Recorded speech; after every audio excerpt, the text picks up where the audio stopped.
Good evening, our dear viewers, and welcome to this special coverage of the GCC Summit being held here in the state of Kuwait and covered by Kuwait TV. Today, we focus on the highly anticipated GCC Summit hosted in the state of Kuwait. This summit will bring together the leaders of the Gulf Cooperation Council to discuss key issues of political, economic, and security importance.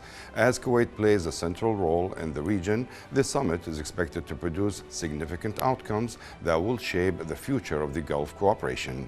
In this special program tonight, we will provide you an overview of the summit's objectives, discuss the key issues on the agenda, and explore how Kuwait's leadership is playing a pivotal role in advancing regional cooperation.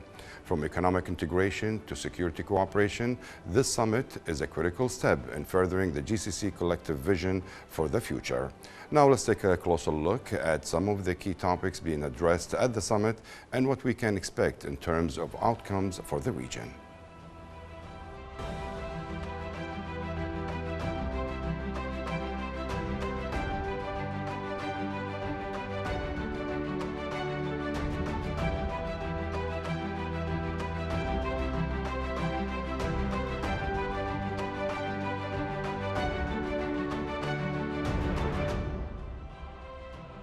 In recent years, the Gulf Cooperation Council, or the GCC, countries have increasingly focused on human-centered housing initiatives aimed at improving the quality of life for their citizens. These efforts, discussed at a recent seminar in Doha, emphasize creating sustainable living environments that prioritize community needs and ecological considerations. Human-centered design in housing advocates for the integration of green spaces, community amenities, and sustainable practices. This approach enhances the aesthetic appeal of residential areas while fostering social interaction and community cohesion. Key initiatives across the GCC include Saudi Arabia's Vision 2030, which introduces programs like the Home Garden Within 15 Minutes concept, promoting accessibility to green spaces. The UAE emphasized long-term strategic planning for housing, ensuring relevance over the next 50 years. Bahrain focuses on developing planning standards that enhance safety and sustainability, while Oman's Vision 2040 aims to deepen the concept of humanizing cities through public engagement. Kuwait prioritizes infrastructure to support housing needs. Collaboration among GCC nations is vital for addressing common housing challenges. By sharing best practices and leveraging sustainable materials and renewable energy, these countries can create livable communities that reflect their cultural contexts. The GCC's commitment to human-centered housing not only meets immediate needs, but also fosters sustainable and thriving urban environments. By prioritizing well-being and environmental health, these nations can transform their urban landscapes into inclusive and vibrant communities.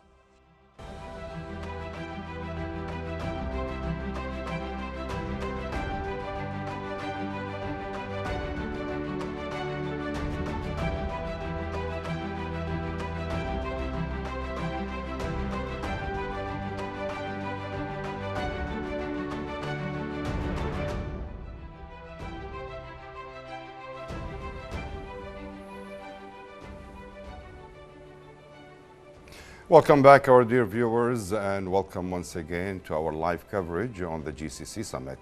Now, the GCC Summit has always been a platform for dialogue on regional challenges, from economic diversification to security threats and political cooperation. This year's summit comes at a critical time as the region faces shifting geopolitical dynamics and economic pressures from global changes in the energy markets, technology, and environmental sustainability. As the host country, Kuwait has long played a key role in facilitating dialogue and cooperation among the 6 member states of the GCC. With its strong economic and strategic position, Kuwait is poised to lead discussions on strengthening Gulf unity and enhancing cooperation in these crucial areas.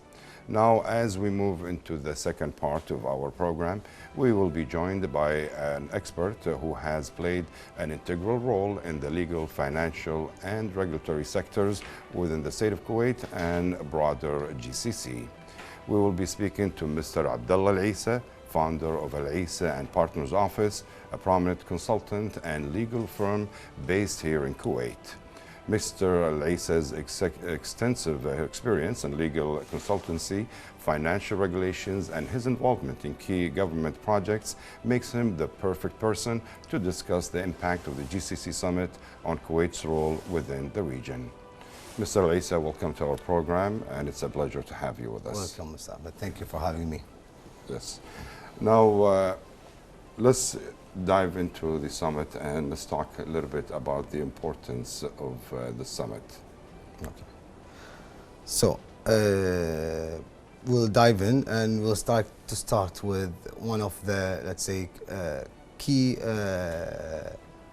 changes that we are facing in the past 6-7 years and where we have reached in this. Most likely in the financials, in the financial reporting of the GCC countries. As you know, many of you know now that there is the IFAC, which is responsible for the standards, international standards, and we are a part of the GCC, which we follow IFAC for standardizing the financial reporting. And now also there is the IPSIS, which is the International Public Sector Accounting Standard, which also following up with the GCC countries. We have a conferences. We had a conference in Dubai in 23rd of October.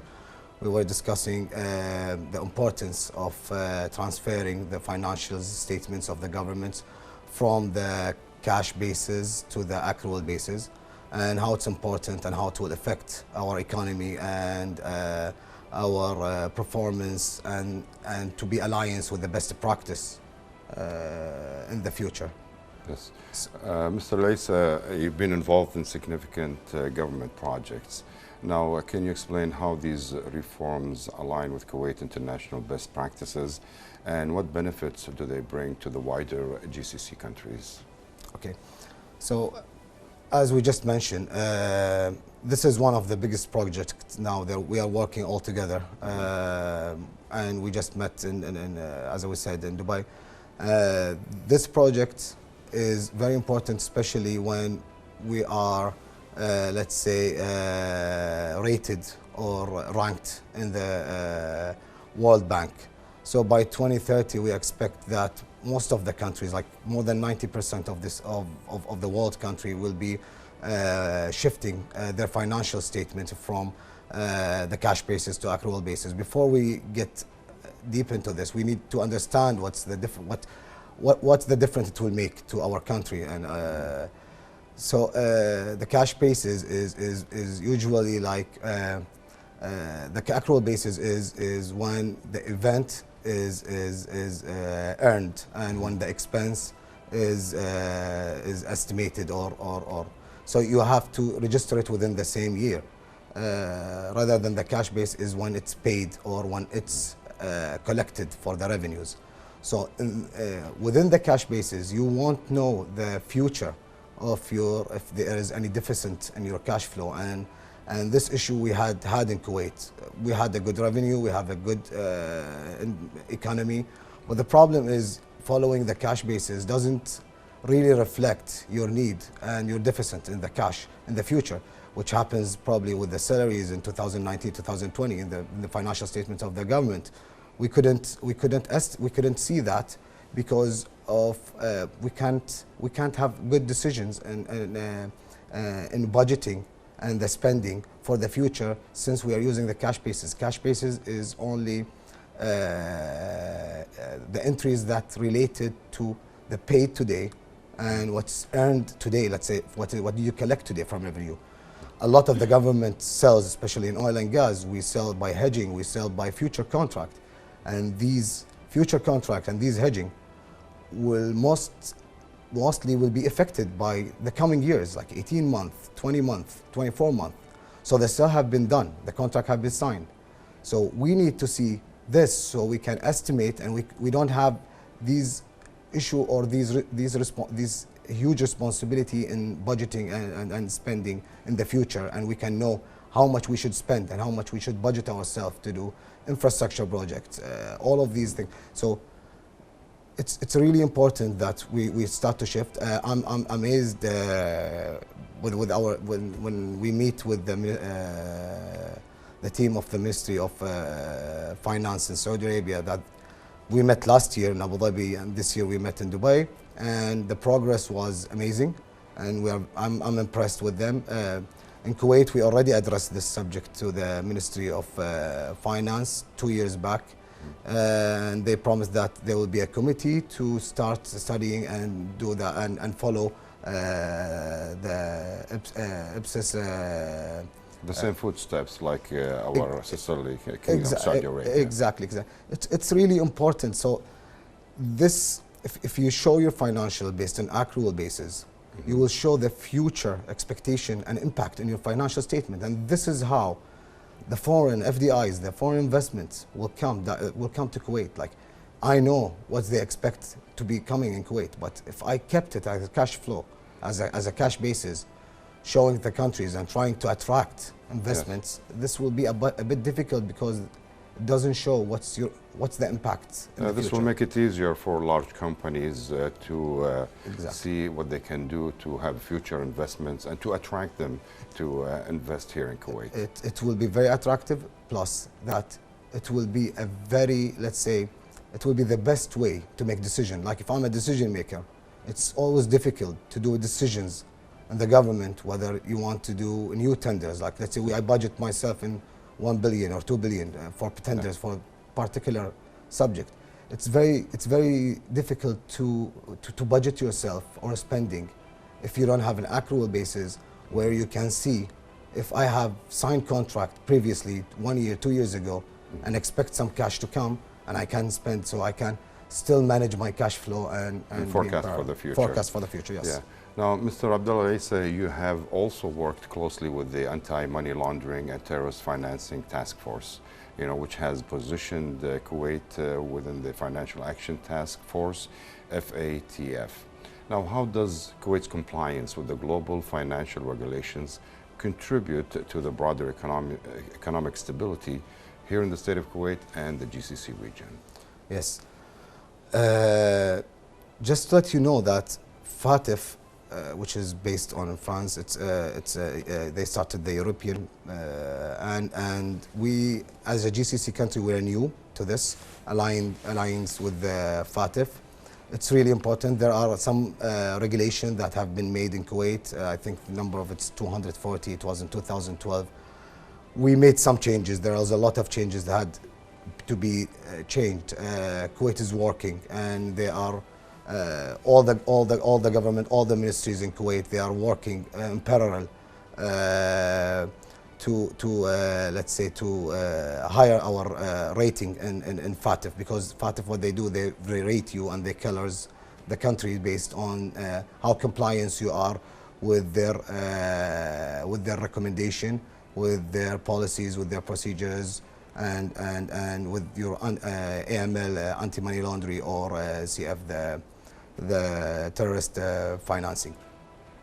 So based on that, I would like also to let you know that today one of the GCC countries have already went out of the gray area of FATF, which is UAE lately, and this is a very good news, and I hope that we all follow the recommendation and whatever policy procedure they've done in UAE to get out from the gray area of FATF in terms of anti-money laundering and terrorist financing. That will be a great signal and indication, where the Gulf region is moving ahead and having a secure business environment. Okay. Before we continue our discussions, joining us now via Skype is political analyst Mr. Hussein Al-Shamiri. Thank you for joining us tonight on this important event. Now, in terms of political cooperation, what are the biggest challenges facing the GCC today, Mr. Hussein? First of all, good evening, Ahmed. Thank you for the invitation, and to your esteemed guest, Advisor Abdullah. Since day one, the GCC, the Gulf Cooperation Council, have faced challenges since it was established in 1981 in Abu Dhabi. Unfortunately, the 8-year war between Iraq and Iran was one of the biggest challenges that we have surpassed. Then the second Gulf War, we have surpassed. The challenges around the Arab world. Then we met strongly with the what's called the Arab Spring, where many states in the Arab world were just demolishing one by one. So the Gulf Cooperation Council states becomes and as you said at the introduction, as an essential role. It's a great bloc that have maintained its relationship between the member states. We have met challenges internally and externally, and still we have both externally and internally. Let me speak, if you allow me, about internal issues first. We remember the political boycott between some of the GCC states and the state of Qatar, where the former His Highness Sheikh Sabah Al Sabah, the former Emir of Kuwait, have played a mediation or a role of mediation, where he have put together all the leaders, and Kuwait state have actually succeeded in that challenge by bringing the brothers together in a summit and dissolving or solving the mutual issues. Internally, we face as the people of the GCC, we look forward to further enhance the economic integration, the economic cooperation, the unified currency. Maybe Engineer Advisor Abdullah will speak about it. He's more into economy. Also, the integrated railway roads, working together as a bloc. The latest witness was, if you remember, a month ago, the GCC European Summit, which was held in Europe. This summit indicated the power of the Gulf Cooperation Council. Now, the Gulf Cooperation Council externally plays a great role in the Arab world in supporting the Arab causes, such as the Palestinian cause, supported Egypt during the hard times of Egypt, supported Lebanon, So the role of the Gulf Cooperation Council regionally is so important for the Arab world, and it's a supportive organization to the Arab League. The latest European GCC summit indicated the power that the GCC as a bloc holds together. If we remember, as a study was made by Dr. Hashim Said from the state of Qatar, indicated that the sovereign funds of the Gulf states reaches almost $4 trillion approximately. So this is a powerful investment liquidity that those 6 member states have. Europe is in a need of investment with their deteriorating economy. So this is one pressure paper, as they say, to pressure the opponents. The second, we are a region where we are witnessing trillions of dollars projects of development projects in Kuwait, in Saudi Arabia, and the United Arab Emirates, in Bahrain, Qatar, and Oman. Greatly that all the 6 states have visions, either it's 2030 or 2040. So we are a bloc that we know what we are doing in the coming 10 years. We know what to expect. We know what project is going to be inaugurated in 26, in 27 what we have, in 2030 what we have. Take an example of Saudi Arabia. We know in 27 we have the Asian Cup, we have the Olympics of Asia 29, we have Riyadh Expo 2030, we have the World Cup 2034. So those visions actually have supported each individual member state and collectively working together. This is another pressure or another paper on the hands of the GCC negotiators in the last summit. Third, now we have to understand that we are the lords of oil. Oil and gas. And this is the actual energy is the soul, is the source of any development in any economy.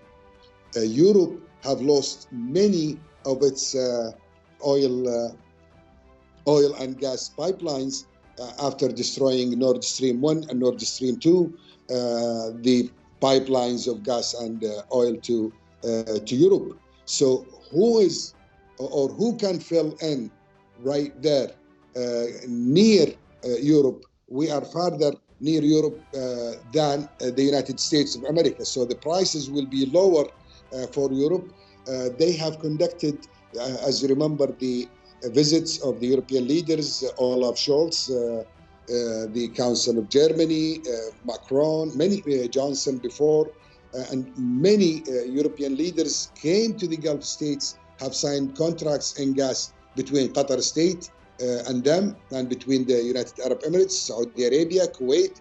So as the traders and the deciders, between two parentheses, the deciders of energy, so we now have a direct pressure, which I mean not negatively, positively, in the European circuits. Now we are members, or we are partners with Europe. Before, Europe used to look at us as any other state. Now, no.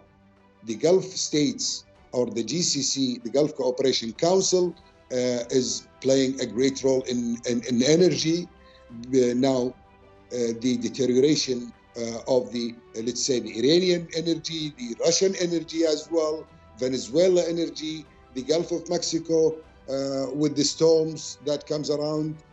So the stable market of energy, Europe and the whole world have to understand.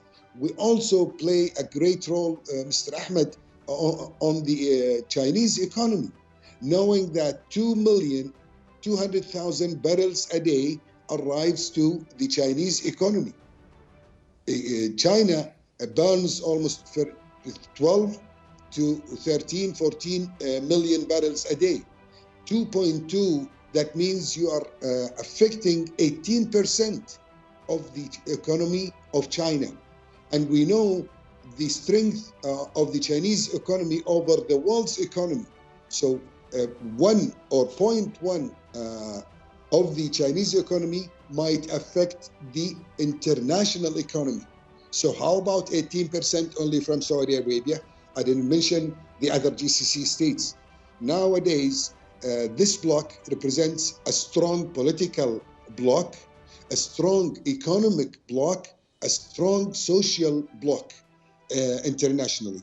So gathering all these, yes, we had faced many challenges successfully with the wise leaders, with the wise leadership of the GCC states since the days of Sheikh Zayed and Sheikh Jabir and King Khalid and Sheikh Khalifa and Sheikh Isa and Sultan Qaboos. Since those days, almost half a century, we are about half a century of working together, collaborating together, getting so many projects together.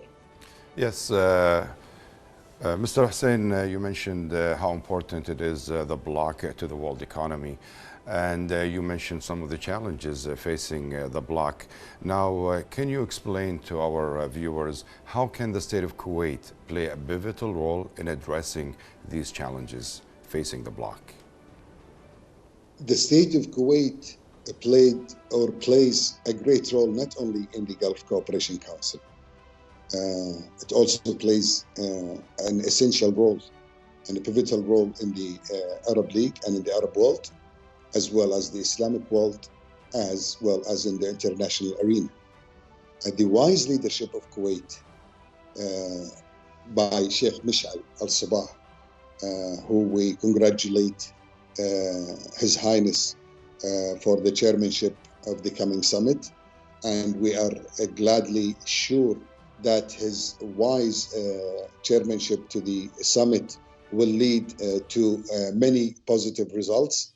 The outcome of the summit, we do expect a lot as the citizens of the Gulf Cooperation Council. We put hopes on the state of Kuwait in many ways. How Kuwait can play, it will continue, just to continue as it did in the past. Kuwait have always played a great role in the Palestinian cause. Actually, it initiated the PLO in Kuwait. It was among the first countries that have supported the Palestinian Liberation Organization, have supported the Palestinian people, have also pressured the international community to accept the PLO as the only and legitimate representative of the Palestinian people. Also, Kuwait have played, as I mentioned a while ago, Sheikh Sabah, may Allah bless his soul, have played a great role in bringing together the leaders of the GCC countries when the economic boycott between Qatar and the Bahrain, United Arab Emirates and Saudi Arabia, that was a great political role played by Sheikh Sabah. He even, you remember his last trip to the United States, he coordinated with the President of the United States to solve this issue between the brothers of the GCC. Sheikh Mish'al, we remember him when he was the crown prince in the excuse me, in the security development summit between the Gulf states and the United States of America, Mr. Biden, in July 2022. The last spokesperson of the summit was His Highness Sheikh Mish'al, and in his declaration or in his statement, Sheikh Mish'al have not only put solutions to the issues of the Gulf or the Arab world. If you remember, he have put a roadmap to redevelop the international infrastructure, and this was posed in 2022 as a result, as an outcome of the summit. So the political role and the wise leadership of Sheikh Mish'al can lead to a better understanding of the challenges, of the internal challenges between the GCC states, as well as the challenges that face the bloc as a whole from the outside world. So Kuwait will always, maintain a great stability for its own people and for also the member states. So we are expecting a great outcome politically, supportive. As you said in the beginning, that so many challenges are facing the Arab world nowadays, Ahmed. Now we have seen the Lebanese conflict, we have seen Palestine is under, Gaza is under aggression. Now Syria have started today. So Sudan is another problem. Libya is another problem. Yemen and the Red Sea is another problem. So the political leaders or our leaders really faces so many challenges, but we do trust their wise decisions, their cooperation, their understanding of our need of working collectively. We also look for an integrated projects to continue taking place, learning from each other, as Advisor Abdullah mentioned, learning from each other, each country, economically, politically, strengthening the armies. That's also strengthening the Dir al-Jazira or the Peninsula Shield. Also, as it has proven its a great role during the Second Gulf War and during the 2011 Arab Spring in the state and the Kingdom of Bahrain. So the political issue will be taken care of. Now we understand the challenges and the struggle of the world. There is a new world order is performing or is forming right now. It was mentioned by Mr. Biden, the President of the United States. It was mentioned by President Putin, Xi Jinping. So we are looking forward to be one of the world orders participants in the future. Economically we can, politically we can, militarily we can, and socially we can. So all collectively, the Arab is rising, and I think this summit will conclude the hard work of the leaders in the past few years. Okay. Political analyst Hussein Al-Shammari, thank you so much for joining us, and thank you for all the detailed information that you shared with us. Thank you.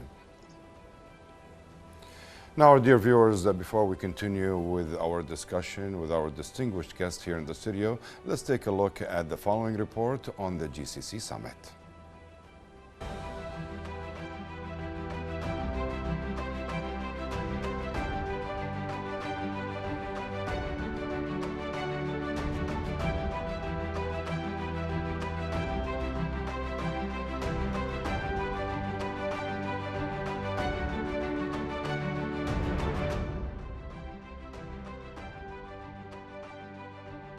Kuwait hosts the 45th Gulf Cooperation Council GCC Summit, an event that will draw the attention of global powers.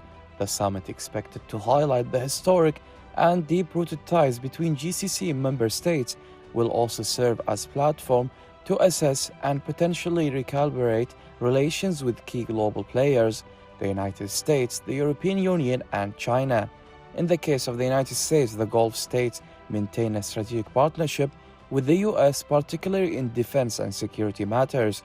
However, recent shifts in regional dynamics and U.S. foreign policy have prompted GCC countries to seek a more diverse foreign policy approach. The summit may see discussions on strengthening regional security, particularly in the face of regional influence and ongoing instability in the Arab region. Additionally, economic cooperation could be addressed with a focus on trade, investment, and energy security. Meanwhile, in the European Union case, the EU's relationship with the GCC is primarily based on economic collaboration, trade, and shared concern over regional stability. The summit could underscore efforts to strengthen the GCC-EU partnership, especially in light of challenges like climate change, technological innovation, and human rights concerns. However, the EU's role in mediating regional conflicts, particularly in the Gulf and the wider Middle East, could become a topic of discussion, with the GCC countries likely emphasizing a desire for more autonomy in handling regional affairs. And finally, in the matter of China, China's growing influence in the Gulf, particularly through investment and infrastructure projects under its Belt and Road Initiative, will likely be a point of focus. The summit could mark a step toward further enhancing economic ties with Beijing, especially in trade and energy sectors. With China being a significant consumer of Gulf oil, the GCC may explore opportunities for closer cooperation in sectors like technology, finance, and infrastructure development. The summit could also address the evolving geopolitical balance, with GCC states seeking to maintain strong ties with both the US and China while navigating the dynamics of great power competition. In conclusion, the outcomes of the Kuwait-hosted 45th Gulf Cooperation Council GCC Summit could redefine the region's approach to global powers, balancing traditional alliances with emerging partnerships.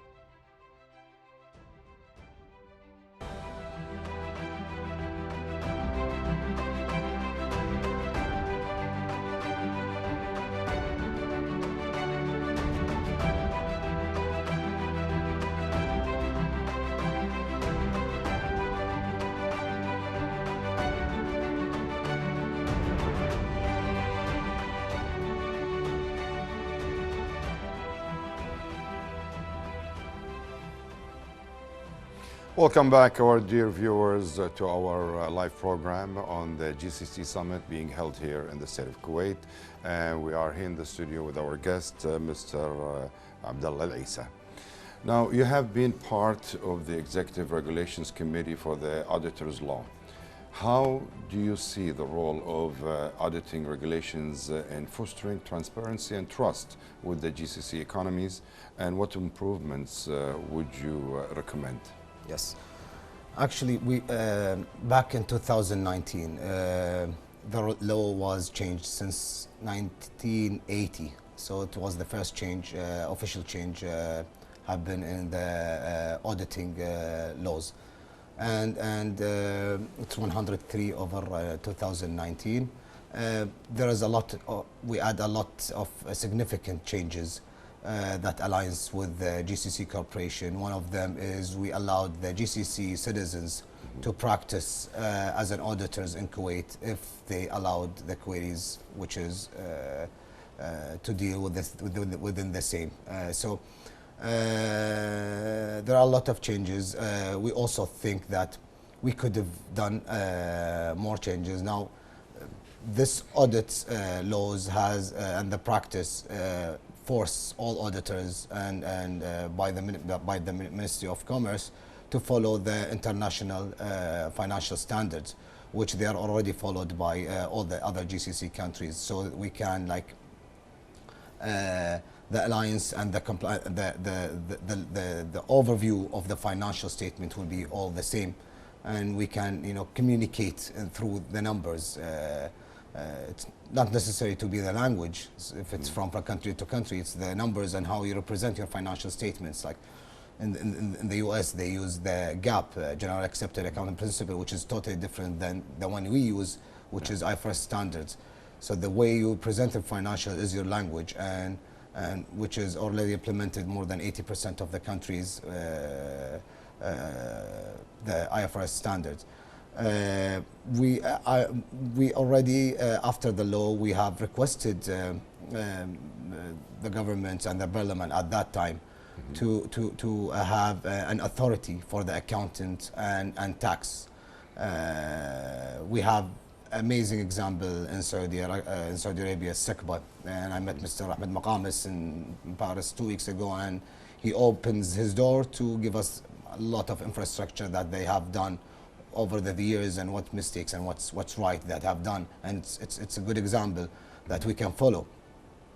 Now, this organization is a self-funded organization, and it's the third or the fourth organization that make money in Saudi Arabia. So it's money generated in Saudi Arabia. So I also in UAE they have the accounting authority and tax and accounting authority. In Qatar it's the same.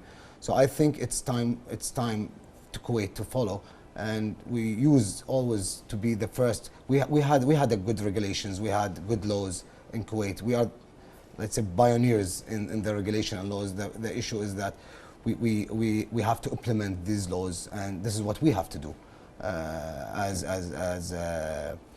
Kuwait Accounting and Auditor Associations, working together with the Ministry of Commerce, and they are already they welcomed us to any ideas, but we need a more capacity to work and achieve these goals to go along with the GCC countries. And I hope we'll see something in the future, especially that we are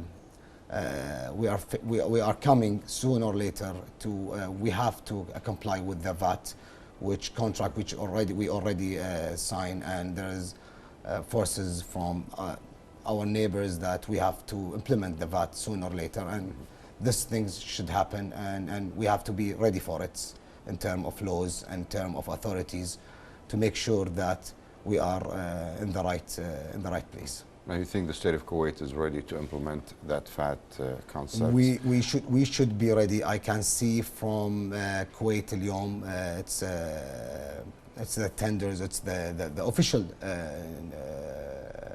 newspaper of Kuwait, yeah. Yes. So I can see a lot of tenders coming on the VAT, and we should be ready for that. It's something coming, whether we like or no. We should accept that. We should have done it a long time ago, but unfortunately we couldn't do it because of some political reasons. It's not something bad. I think it's something good. If we utilize these outcome of VAT within the country, developing education, developing infrastructure, it will be an extra cash for the country. It will be hiring the health sector in Kuwait. I think VAT is a responsibility that everybody should take care of, because each day that you spend using and utilizing the country, however you utilize it, either you are a good citizen or bad citizen, you should pay VAT. And when we all be a good citizen, then the VAT will get down and they will not need to spend more. So it's a mentality you have to change, whether it's all in developed country, even if they have surplus in revenue, surplus in cash, everything, you still need the VAT because this is your responsibility as a citizens, and the concept is coming. The people will digest this idea sooner or later, and Yes. yeah. Now, as a member of the International Federation of Accountants, IFAC, what do you see as the most pressing challenges for the GCC region when it comes to adopting international accounting standards? And how can Kuwait lead the way in this? Yes. Now, as I said, there was a conference because they will be announcing in December 13 one of the major standards for the government financial standard, which is related to sustainability, and it's very interesting that this is the first standard to be announced in a GCC country about sustainability. So I believe it's a good, it's a like a direct sign for the GCC country that we are somehow the targeted in this standard, which we may interfere right now, and when we were sitting, and we are a member of the IFAC, and I raised the 4 objections on the standard itself. On October 24th, it was the sustainability standard, and one of them is like this standard has no financial impact right now. You want the GCC country to implement it. Now, we don't mind to implement, but I want to know what's the impact of these standards on GCC in 5-6 years. Will be any green tax on us? If there will be any green tax on us, how do you measure this green tax? Because I know, like, you cannot compare a country like Australia to a country like Kuwait. Our export is 90% is oil. So our carbon emissions is high in terms of land. So how do you measure in the future if there will be environmental tax? How it will be measured if my export is all depending on oil? So I raised the objection that as a Kuwait, and I think the Saudi Arabia also agreed with us on this 4 objections. That first we need to know the measurement, what is materiality, and when we have to pay tax, if there will be a tax in the future in the carbon emissions, and how to measure either per population or by land. So we need to know all these factors before we agree, because we should follow in the end the IFAC and the standards. So we need to know this. This is regards the sustainability. Also, we talk also about natural resources, which they want to force the GCC countries, and we were all the GCC countries at this panel, that we have to announce our reserves and our assets. And this is a new, like as we mentioned before, if we went to the accrual basis, we still need to capitalize and show your assets and liabilities, even in the future. So now, if the natural resources, we have to disclose them, when we have to put them in number, I had objection in the disclosure itself. Like, we can put it as a value. Yes. Like, we can put our reserves as a value. We have this reserve, but when it comes to disclosures, you have to justify where this natural resources allocated, north, south. So in terms of security, I don't agree that this will help to disclose such a thing in the financial statement. Very sensitive issue, especially in our region. So I said, so I object that we can put it as a value, but we cannot put it as a disclosure. Yes. So we don't want to know where our resources is. Yeah. The other issue is that also within the natural resources, is like the shared natural resources, or some of natural resources are claimed by different countries that this natural resources is ours, and the other neighbor will say this is ours. So the same natural resources will be duplicated in the financial statements. Like you will write it, this country will write it, this country will write it, and they will put it in the financial statements. So we suggested that there will be provisions until I guess the World Court or some international court will take a decision on it, will be resolve it, and then you can put it in your financial statement. Yeah. The fourth one, the fourth one was we had objection on the immigration of natural resources. Probably we don't have it here in Kuwait, but let's say like animals in Africa, like if these animals stay in this country in the winter and move in the summer to other country, how this will be, how the both countries will be registering this as an asset. Yes, so. Very interesting. We're going to continue discussing that later on. But now we have our financial expert, Marwan Salama, who is joining us tonight in this important event. Mr. Marwan Salama, thank you for joining us tonight. Now, Mr. Salama, if you can hear me, in terms of economic cooperation, what are the biggest economic challenges facing the GCC countries yes, today? I can hear you, but if you speak louder, it will be better. Okay, I would like to ask you in terms of economic challenges. What are the biggest economic challenges you think is facing the GCC countries and region right now? Yeah. Well, the GCC was established in '81 with the noble goal of bringing 6 neighboring countries closer together, politically, socially, security-wise, and economically.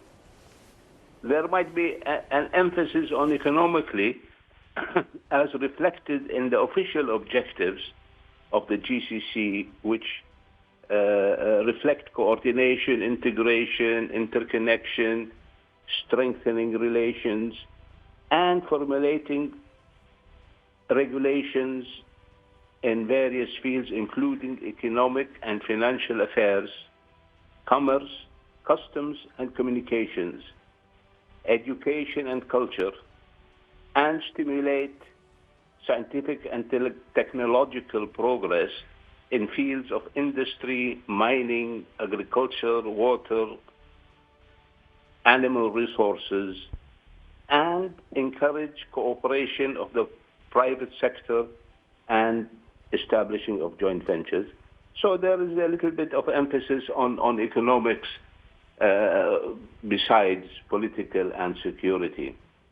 Of course, the GCC has come a long way and has achieved a number of its overall objectives and continues to strive towards the rest. On the economic side, the GCC set out to create a single market comprising its 6 members. Its main goals were establish a customs union, a common market, and a common currency. Unify the standards and regulations regarding financial, commercial, and customs and administrative affairs, and encourage the cooperation of the private sector. What achievements it has achieved so far? 1, the common market. A customs union was first achieved and then followed in 2008 by a nascent common market. The monetary union has been temporarily stalled until a clearer technical picture emerges. But the impact of the GCC common market has been very positive, and cross-border trade and movement of capital and investments have grown dramatically in the past decade and a half. The second achievement was the infrastructure. Infrastructure is a necessary aspect for individual economies on a country level, as well as for a regional group such as the GCC. Without proper infrastructure, further development is made more difficult. GCC has managed to achieve an electricity grid across the GCC territories, which ensures continuous flow of energy. Second, water distribution network is planned and is underway. And third, an intra-regional railway network has already commenced and should cover all the members' countries in a few short years. Fine, these are nice achievements, but still there are some challenges. What are they? The interesting thing is all the 6 members are to a great extent similar in their structure, economic structure, and so it follows they will have the same problems. Number one challenge is the one resource problem. The heavy reliance on oil and gas for public revenues exposes the GCC and its members to the risks of market price fluctuations. Yes. And this is likely to become more acute over the medium term and definitely in the long term. Yes. What are the solutions? Change the business model. The diversification of the economy and its revenues has become absolutely necessary and pressing. However, diversification is difficult, time-consuming, and very costly. So it should be carried out after a thorough study and planning. Second challenge, a weak private sector. The private sector in most GCC countries is small compared to the international big boys, which limits its contribution to the economic diversification that we seek. And it also limits its ability to create jobs. What's the solution? Yes. Now, Mr. Marwan, in your own opinion, how can the state of Kuwait maintain a position as a key player in addressing these challenges you just mentioned, and for a better economic future? Challenges, but if you want to skip to that? No, go ahead. Huh? No, go ahead. If you can just explain to our viewers Kuwait's role in addressing those challenges, please. Actually, these challenges face the GCC and face Kuwait individually. Kuwait has to address these challenges singularly itself in order to be able to contribute and assist its partners in the GCC. A partnership is as strong as its individual members. A chain is as strong as the weakest link. Kuwait has to be the strongest link to contribute to holding everything together.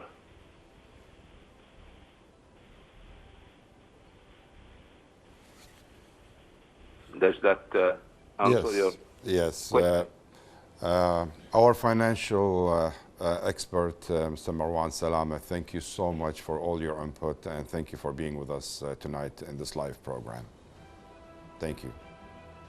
Now we go back to our guest here in the studio, our distinguished guest, Mr. Abdullah. We continue our discussion on the summit and about some of the economic aspects that we have outlined regarding the summit. Now, given your expertise in mergers and acquisitions, let's say M&A, okay, how do you view the potential for cross-border M&A activity within the GCC region? And are there any specific sectors where you see growth opportunities that could further integrate the region's economies together? Yes. Now, we had a good option, a good example, the Union of Customs between the GCC countries, and I hope there will be in this summit some more good news, especially when it comes to the infrastructure and transportation. Also, I would love to see some more flexibility in labor mobility between GCC countries in this summit, plus facilitating the technology and the integration between the financial sectors between GCC countries. This will lead to a better potential for investment, for sharing securities between GCC countries, and this is a good start for this summit. To if we can see more cooperation like the one we mentioned, the Union of Customs between the GCC. Yes. Now, what are your aspirations or your, let's see, expectations from the current summit that is being held here in the Kuwait? What do you think are going to be the major outcomes of the summit? Most likely, the GCC countries politically we are good and we are happy with our status, and I would love to see some currency news, some transferring information and technology between each countries in terms of the implementation of VAT, implementation of finance, banking systems, facilitate the transfer of money between GCC countries. This will be additional to the GCC and countries in the GCC. Understanding each country strength and not to compete between each other rather than completing each other. I think this is a good step we should think about. Following the vision of Saudi Arabia 2030s, UAE 2071, in terms of tech and technology, and tourism in Saudi Arabia, I think there are good examples that we all can follow and complete each other. If Kuwait can do it in terms of logistics, utilizing Mubarak port, this will be an amazing start. That I hope that in the summit that this will be in real fact and real future we can see it. Hopefully. And this will fulfill the aspirations of the people of the region. Yes. Mr. Abdallah Al-Aissa, thank you so much for being with us tonight on this program, and it's a great pleasure and an honor to have you with us. Thank you. We would also like to thank our viewers for being with us and joining us on this special live coverage and on the GCC Summit being held here in Kuwait. We hope that this discussion has provided valuable insights into the role of the summit and Kuwait's contribution to the future of the regional cooperation here. Now stay tuned for more updates and analysis on the summit. Until next time, goodbye and take care. Thank you.